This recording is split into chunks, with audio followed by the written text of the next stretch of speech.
الحمد لله رب العالمين والعاقبة للمتقين والصلاة والسلام على رسوله الأمين محمد وعلى آله وأصحابه أجمعين، أما بعد. أعوذ بالله من الشيطان الرجيم. بسم الله الرحمن الرحيم. يا أيها الذين آمنوا كونوا قوامين بالقسط شهداء لله ولو على أنفسكم أو الوالدين والأقربين إن يكن غنيا أو فقيرا فالله أولى بهما فلا تتبعوا الهوى أن تعدلوا وإن تلووا أو تعرضوا فإن الله كان بما تعملون خبيرا. صدق الله العظيم. رب اشرح لي صدري ويسر لي أمري واحلل عقدة من لساني يفقهوا قولي. اللهم صل على محمد وعلى آل محمد كما صليت على إبراهيم وعلى آل إبراهيم إنك حميد مجيد. اللهم بارك على محمد وعلى آل محمد كما باركت على إبراهيم وعلى آل إبراهيم إنك حميد مجيد.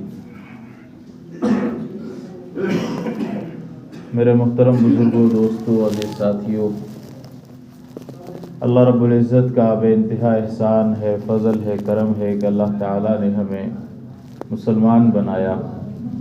مزید کرم یہ ہوا کہ اللہ تعالیٰ نے ہمیں سرور کائنات، فخر موجودات احمد مجتبیٰ محمد مصطفیٰ صلی اللہ علیہ وآلہ واصحابہ وسلم تسلیما کثیرا کثیرا کی امت میں پیدا فرمایا. اللہ تبارک و تعالیٰ نے انسانوں کی پیدائش میں انسانوں کے اندر ایک صفت رکھی ہے، وہ صفت آزادی ہے. ہر انسان کی یہ خواہش ہوتی ہے کہ وہ آزاد منش رہے، اس کا من آزاد ہو، اس کا تن آزاد ہو، اس کا ذہن آزاد ہو، اس کی جو قوت خیال ہے، قوت فکر ہے، سوچنے کا جو زاویہ ہے، طریقہ ہے اور اسلوب ہے، وہ آزاد ہو. ہر انسان کے اندر یہ خواہش ہوتی ہے اور ہر انسان اپنی آزادی کے حصول کے لیے اپنے تئیں کوشش کرتا رہتا ہے.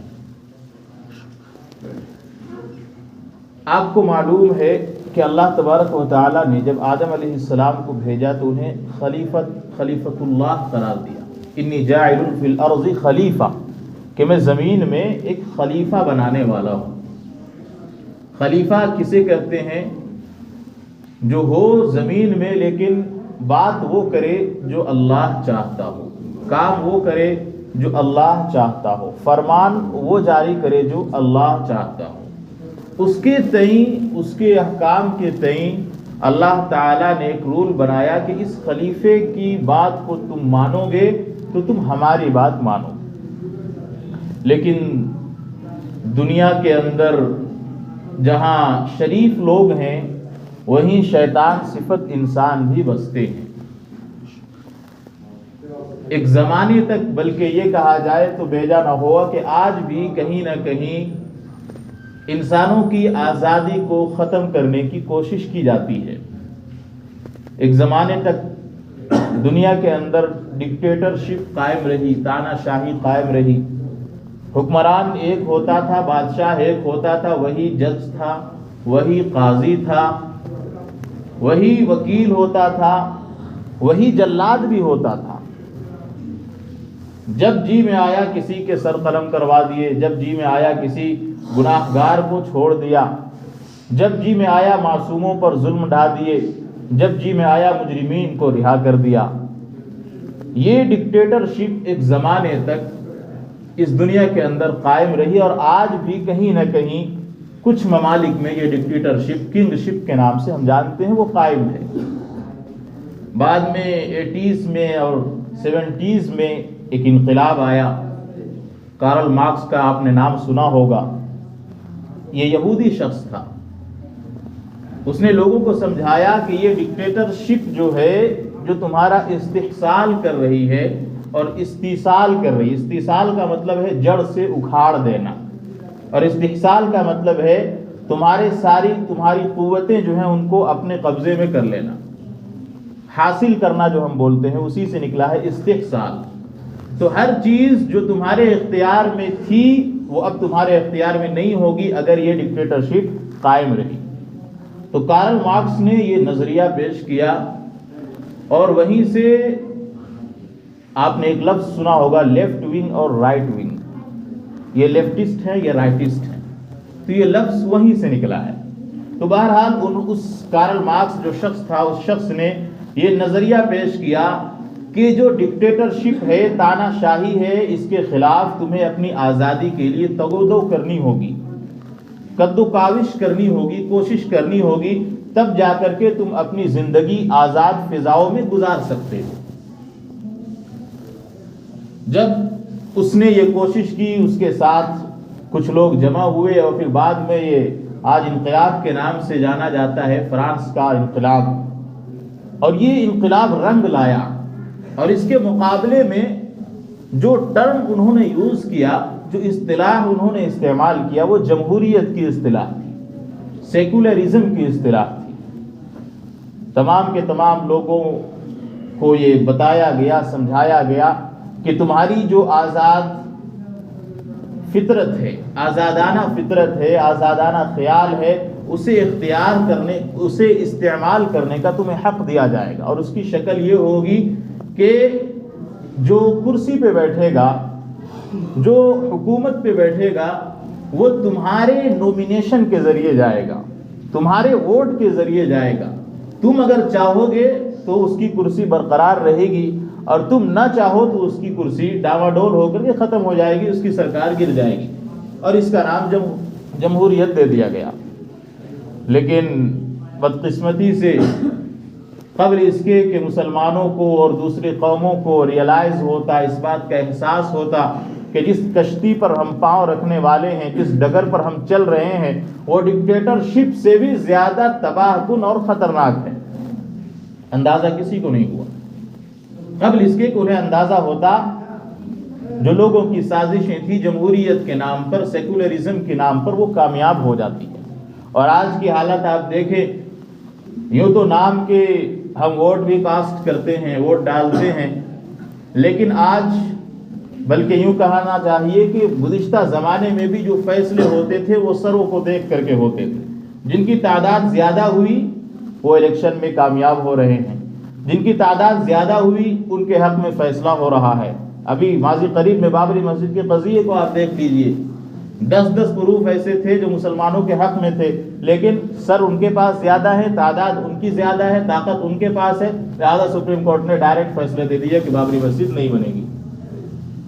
تو یہ جمہوریت کی ایک قبیح شکل، اب ناکشس فیس، مکروہ چہرہ جو ہے وہ ہمارے سامنے آتا ہے، لیکن مسلمانوں کو اور دوسری قوموں کو اندازہ نہیں ہو سکا کہ ہم کس ڈگر پر قدم رکھ رہے ہیں۔ بہرحال انہوں نے قدم رکھا، اور آج حالت یہ ہے کہ جمہوریت کا نام لے کر کے، جمہوریت کا لیول لگا کر کے، سیکولرزم کا لیول لگا کر کے، ہمارے جو حکمران ہیں، جو تانا شاہ ہیں، جو ہمارے اوپر رول کرتے ہیں، وہ ان تانا شاہوں سے بھی خطرناک ہیں اور ہلاک کن ہیں جو ڈکٹیٹرشپ کے نام پر ہمارے اوپر حکومت کیا کرتے تھے۔ آج کیا فرق ہے ان حکمرانوں میں جو ووٹنگ کے ذریعے سیٹوں پہ آتے ہیں، جو ووٹنگ کے ذریعے کرسی پہ آتے ہیں، اور تاریخ اٹھا کر کے آپ دیکھیں ان حکمرانوں کی جن کو الیکٹ کیا جاتا تھا خاندانی نسب اور حسب کی وجہ سے، یعنی باپ ہے بادشاہ تو بیٹا بھی بادشاہ بنا۔ تاریخ آپ اٹھائیں گے تو ان کے مظالم کی جو داستان ہے، ان کی کارکردگیاں جو ہیں وہ اس قدر خون آلود نہیں ہیں جس قدر خون آلود آج کے حکمرانوں کی کارکردگیاں اور ان کے جو احکامات ہیں۔ یہ جمہوریت کا نام لے کر کے، جمہوریت کا لیبل لگا کر کے اپنی گناہوں پر آج پردہ ڈال دیتے ہیں۔ کیوں بھائی؟ تم نے ہمیں الیکٹ کیا ہے، ہم تو خود سے نہیں آئے۔ تو یہ جمہوریت کا ایک مکروہ چہرہ تھا میرے دوستو، جو ہمارے اور آپ کے سامنے آیا۔ اللہ تبارک و تعالیٰ نے انسانوں کے اندر جو صفت رکھی تھی آزاد ہونے کی، اس صفت کا استعمال ہم آج کر کے بھی اس کا خاطر خواہ فائدہ نہیں اٹھا پا رہے ہیں۔ لیکن ساتھ ہی اللہ کے رسول علیہ الصلوۃ والسلام نے فرما دیا تھا کہ جب تم کسی ایسے زمانے میں آ جاؤ جہاں مصیبت ہی مصیبت تمہارے سامنے ہو، اور اس حدیث کو اگر آپ حالات حاضرہ میں فٹ کرنا چاہیں تو آپ فٹ کر سکتے ہیں۔ آج آپ ابھی چھتیس گڑھ میں ووٹنگ ہونے والی، بلکہ شروع بھی ہو چکی ہے کچھ جگہوں پہ، تو آپ اگر چاہیں کہ ہم فلاں پارٹی کو ووٹ کریں، فلاں پارٹی کو ووٹ نہ کریں، کس بنیاد پر؟ اچھائی کے بنیاد پر، تو you have no party to cast the vote. آپ کے پاس کوئی پارٹی ہی نہیں ہوگی جس کو آپ ووٹ ڈال سکیں، کیونکہ اچھائی کسی کے اندر بھی آپ کو نہیں دکھے گی۔ جو پارٹیاں اسلام مخالف نعرے لگاتی ہیں، اسلامو فوبک ہیں، اسلامو فوبیا پھیلاتی ہیں، مسلمانوں کے تئیں نفرت کو بڑھاوا دیتی ہیں، بدقسمتی اور افسوس کے ساتھ یہ کہنا پڑتا ہے کہ ہمارے کچھ مسلمان بھائی ان کے پرچار میں لگ جاتے ہیں، چند ٹکوں کی خاطر، چند روپوں کی خاطر، چند پیسوں کی خاطر وہ اپنا ضمیر بیچ دیتے ہیں، اپنا ایمان بیچ دیتے ہیں۔ جب بات آتی ہے ووٹ دینے کی تو بھائی آپ ہمیں کتنا دے رہے ہیں؟ 500 روپے، ٹھیک ہے آپ کی طرف ہم ووٹ ڈالیں گے۔ آپ کتنا دے رہے ہیں؟ 700 روپے، ٹھیک ہے آپ کی طرف ووٹ ڈالیں گے۔ اس سے بھی پیسہ لیا، اس سے بھی پیسہ لیا، ووٹ نہ جانے کس کو دے رہے ہیں۔ یقین کیجئے علماء نے مسئلہ لکھا، یہ ووٹ جو ہے یہ شہادت ہے، شہادت گواہی ہے۔ آپ اگر کسی ظالم و جابر پارٹی کو ووٹ ڈال رہے ہیں تو آپ غلط گواہی دے رہے ہیں، یہ حرام ہے۔ قرآن کہتا ہے کونوا قوامین بالقسط شہداء للہ، کہ اللہ کے لیے کھڑے ہو جاؤ، گواہی دو، ولو علی انفسکم، اگرچہ تمہیں اپنے آپ ہی اپنے خلاف ہی گواہی دینی پڑے۔ اس آیت کے پیش نظر حضرت مفتی محمد تقی عثمانی بڑے علماء میں سے ہیں، فرماتے ہیں کہ ووٹ ڈالنا یہ ہماری ذمہ داری ہے، یہ شہادت ہے۔ اگر کوئی بہانے بنا کر کے کہ بھائی کیا فائدہ ووٹ ڈالنے کا، اگر گھر بیٹھتا ہے بغیر عذر کے تو یہ جائز نہیں ہے اس کے لیے۔ اگر کوئی شرعی عذر ہو پھر وہ ووٹ نہ ڈالے تو پھر اس کے لیے جواز کی صورت ہے، اس کو رخصت دی جائے گی۔ آج کی جو حالت ہے، ہم اور آپ مل کر کے حالات کو بدل نہیں سکتے ہیں، لیکن کوشش تو بہرحال کر سکتے ہیں۔ اب ہمارے اختیار میں ایک دو چیزیں ہیں، یا تو ہم، جیسا کہ حدیث میں نے عرض کیا تھا کہ اللہ کے رسول نے فرمایا کہ جب دو مصیبتیں تمہارے سامنے موجود ہوں تو فاختر اہونہما، تو ان میں سے جو کم ہلاک کرنے والی مصیبت ہے اسے اختیار کرو۔ تو اب جو پارٹیاں ہمارے سامنے ہیں ان میں ہم دیکھیں کہ کس کی روش اور کس کا رویہ اور کس کا انداز تکلم ہم سے، انداز تکلم کہہ لیجئے یا انداز برتاؤ کہہ لیجئے، ہم سے کس کا اچھا ہے۔ اچھا تو کسی کا نہیں ہے، اس میں یہ تو کلیئر ہے، کرسٹل کلیئر، صاف شفاف ہے، لیکن ایک ہے جو زیادہ برا ہے، دوسرا ہے جو کم برا ہے۔ تو اس میں ہماری اور آپ کی ذمہ داری بنتی ہے کہ جو پارٹی کم بری ہے ہم اسے ووٹ کریں۔ اگر ہم ووٹ نہیں کرتے ہیں تو پھر ہم جواب دہ ہوں گے۔ اللہ تبارک و تعالی نے آج اس طرح کی باتوں کو ممبروں سے بیان کیے جانے کو بھی عیب سمجھا جاتا ہے۔ یار ممبر تو ہے دین ایمان کی بات کرنے کی، یہ کہاں چلے گئے سیاست میں؟ یاد رکھیے سیاست بھی دین کا حصہ ہے۔ کیا رسول اللہ صلی اللہ علیہ وسلم، بادشاہ کا لفظ تو ان کے شان کے مطابق نہیں ہوگا، لیکن مدینے کے اندر ان کی حکومت تھی، بلکہ آپ علیہ السلام کے زمانے میں تقریباً جزیرۃ العرب میں حکومت چھائی ہوئی تھی۔ حضرت معاذ بن جبل کو، جو بہت مشہور حدیث ہے، یمن کا گورنر بنا کر کے بھیجا گیا تھا۔ تو حکومت اسلام کے خلاف نہیں ہے۔ اقبال نے کہا تھا کہ جدا ہو دین سیاست سے تو رہ جاتی ہے چنگیزی۔ سیاست یہ دین کا حصہ ہے، اہم جزو ہے۔ قرآن کہتا ہے الذین ان مکناہم فی الارض اقاموا الصلاۃ وآتوا الزکاۃ وامروا بالمعروف ونہوا عن المنکر، کہ حکومت جو ہے اس لیے نہیں ہے کہ کرپشن کرو، ٹینڈر نکلا 1 کروڑ کا اور آتے آتے 5 لاکھ روپے بچ رہے ہیں، یہ نہیں ہے حکومت۔ سیاست اس کا نام نہیں ہے۔ سیاست اللہ نے، رسول اللہ نے ہمیں بتلایا۔ حضرت عمر کے فاروق رضی اللہ عنہ کی ہسٹری جو ہے الفاروق ہی آپ پڑھ لیں شبلی نعمانی کی، پھر آپ کو معلوم ہوگا کہ سیاست کسے کہتے ہیں۔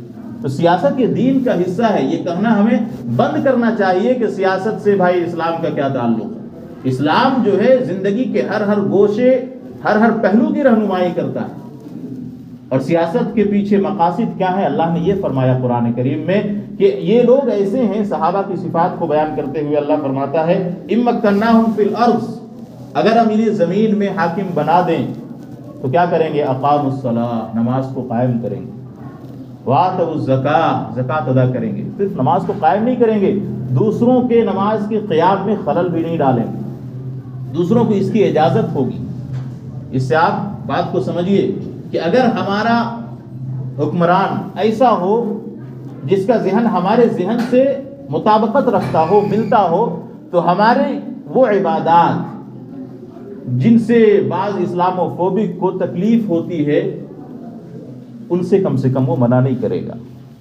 یہ ہماری ذمہ داری ہے. اب آپ اس نیت سے آپ دیکھیں تو آپ کا ووٹ شرعی ذمہ داری اور گواہی ہے کہ نہیں. لہذا ہمیں اس نیت سے کہ بھائی دین اسلام پہ عمل کرنے میں ہمارے حکمران ہمارے مخالف نہ بنیں، ہم پر دباؤ نہ ڈالیں، ہمارے خلاف کوئی قدم نہ اٹھائیں، اس نیت کے ساتھ آپ ووٹ دیں گے. اللہ کی رحمت سے امید ہے کہ آپ کے اس ووٹ دینے پر بھی اللہ ثواب دیں گے، کیونکہ انما الاعمال بالنیات، دار و مدار تو نیتوں پر ہے نا عمل کا.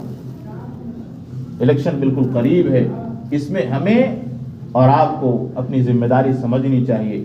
میں کسی پارٹی کا نام بھی نہیں لوں گا اور یہ وہ جگہ بھی نہیں ہے کہ جہاں پہ نام لے کر کے کچھ کہا جائے، لیکن آپ کی نظر میں جو پارٹی اچھی ہو، جو پارٹی کم بری ہو، اچھی کا لفظ بھی ہٹا دیجئے، ریموو کر دیجئے، جو پارٹی کم بری ہو اس کو آپ الیکٹ کیجئے، اس کو ووٹ دیجئے، اس کو جتانے کی کوشش کیجئے. آج ہماری حالت تو یہ ہے، یہاں تو آپ کے چھتیس گڑھ میں تعداد کم ہے مسلمانوں کی، جہاں تعداد زیادہ ہے 70,000 80,000 ووٹس ہیں، وہاں پہ کینڈیڈیٹ باضابطہ سازش کے تحت 70,000 ووٹ ہیں تو 20 کینڈیڈیٹ مسلمانوں کے اٹھ رہے ہیں اور دوسروں کا 2 کینڈیڈیٹ اٹھ رہا ہے. اب یہ 70,000 ووٹ سارے میں بڑھ جائیں گے، اس سے فائدہ کس کو ہوگا؟ فرقہ مخالف کو ہوگا. یہ ہماری روش ہے، ہمارا رویہ ہے اپنے تئیں. ہم خود آپس میں ٹوٹے ہوئے ہیں. یاد رکھیے ہماری حالت کو بگاڑنے میں دوسروں کا ہاتھ نہیں ہے. یہ کہنے کی باتیں اور اپنے دل کو تسلی دینے کی. قرآن کہتا ہے ان اللہ لا یغیر ما بقوم حتی یغیروا ما بانفسہم، کہ اللہ اس قوم کی حالت اس وقت تک نہیں بدلتا ہے جب تک کہ وہ قوم اپنی حالت خود بدلنے کی کوشش نہ کرے. تو ہم جہاں 70,000 ووٹ بینک ہے، ہم اس میں 20 جو ہے امیدوار کھڑے کر رہے ہیں، تو ہماری ووٹوں کی کیا حیثیت رہ جائے گی؟ ہم مانتے ہیں کہ ہم کسی سیٹ کو اپنے بل بوتے پر کسی کو جتوا نہیں سکتے، لیکن اتنی طاقت تو ہماری ہو سکتی ہے نا کہ ہم کسی ایک جانب جھک جائیں تو اس کی سیٹ نکل جائے. یہ تو ہو سکتا، یہ تو ہم کر سکتے ہیں، لیکن یہ بھی نہیں کرتے ہیں. لہذا ہماری ذمہ داری بنتی ہے میرے دوستو کہ ہم اسی پارٹی کا انتخاب کریں جو ہمارے حق میں مفید ہو، ہمارے جو دینی اقدار ہیں ان کی پاسداری کرے، ہمارے جو دینی عبادت گاہیں ہیں اور دینی جو تہوار ہیں ان کی پاسداری کرے، ان کی عزت کرے، ان کی حفاظت کرے، کی ذمہ داری لے. ایسے پارٹی کو ہمیں ووٹ دینا چاہیے. یہ ہماری اور آپ کی شرعی ذمہ داری.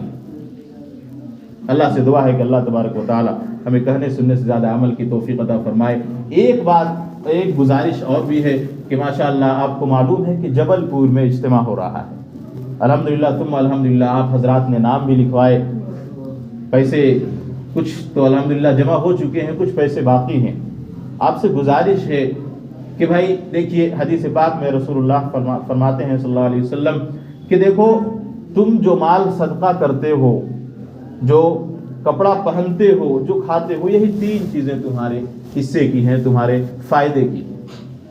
ہم مال تو بہت جمع کرتے ہیں، مال ہمارے پاس بہت ہیں، لیکن اگر ہم چاہتے ہیں کہ ہماری آخرت بھی سنور جائے، ہماری زندگی جس طرح یہاں خوشحال ہے اسی طرح آخرت میں بھی خوشحال ہو، تو ہمیں صدقے کی نیت سے، عطیے کی نیت سے اس اجتماع میں یا اس طرح کے دیگر دینی کاموں میں خرچ کرنا چاہیے. اللہ کے رسول علیہ الصلوۃ والسلام بلکہ قرآن کریم میں باضابطہ ہے کہ اللہ کے راستے میں خرچ کرو. انفاق فی سبیل اللہ کی تلقین اور ترغیب آئی ہے، کیونکہ یہ مال ایسا مال ہے جو سیفڈ ہو جاتا ہے، فریز ہو جائے گا، یہاں آپ اس کو پھر نکال نہیں سکتے، بلکہ قیامت کے دن آپ کو جب اس کے ثمرات نظر آئیں گے کہ بھائی فلاں شخص نے فلاں موقع پر اتنے پیسے دیے تھے اللہ کے راستے میں، پھر جا کر کے ہماری اور آپ کی آنکھیں کھلیں گی اور ہمیں احساس ہوگا کہ کاش ہم کچھ اور زیادہ دے دیے ہو۔ حدیث پاک میں آتا ہے کہ قیامت کے دن جب لوگوں کو جزائیں دی جائے گی تو اس وقت لوگ خواہش کریں گے، تمنا کریں گے کہ کاش میرے بدن قینچی سے قطر دیے جاتے، ہمارا بدن قینچی سے قطر دیا جاتا ہے۔ کیوں؟ بس سبب اس کے جو آج میں دیکھ رہا ہوں کہ کاش مجھے بھی یہ محل ملتا، کاش مجھے بھی یہ انعام ملتا۔ لہذا ہمیں رسول اللہ علیہ السلام نے حدیث مبارک میں یہ خوشخبریاں سنا دی ہیں کہ تم دین کے راستے میں، اللہ کے راستے میں خرچ کرو گے تو تمہاری کمائی، تمہارا روپیہ پیسہ کبھی ضائع نہیں جائے گا۔ ہم دوسری جگہ انویسٹ کرتے ہیں تو بعض دفعہ ایسا ہوتا ہے کہ مارکیٹ ڈاؤن ہوئی، ختم، انویسٹمنٹ ہمارا سارا پانی میں چلا جاتا ہے۔ لیکن یہ انویسٹمنٹ ایسا ہے، اللہ فرماتا ہے ان اللہ اشترى من المؤمنین انفسهم واموالهم بان لهم الجنہ، کہ جنت کے بدلے مومنین سے اللہ نے ان کے جانوں کو، ان کے مالوں کو، سب کو خرید رکھا ہے۔ تو ہم تو بکے ہوئے مال ہیں، اور بکے ہوئے مال کو بھی اللہ تعالیٰ جو ہے فرما رہا ہے کہ تم دو گے تو اس پر بھی میں کیا ہے مزید بدلہ دوں گا۔ اس سے بڑا انعام کیا ہو سکتا ہے؟ لہذا آپ حضرات سے گزارش ہے کہ بڑھ چڑھ کر اس میں ہمیں حصہ لینا چاہیے، بقدر استطاعت، بقدر استطاعت سے زیادہ نہیں، لیکن کوشش کرنی چاہیے کہ ہمارا حصہ اس میں زیادہ سے زیادہ ہو۔ اللہ سے دعا ہے کہ اللہ ہمیں کہنے سننے سے زیادہ عمل کی توفیق عطا فرمائے۔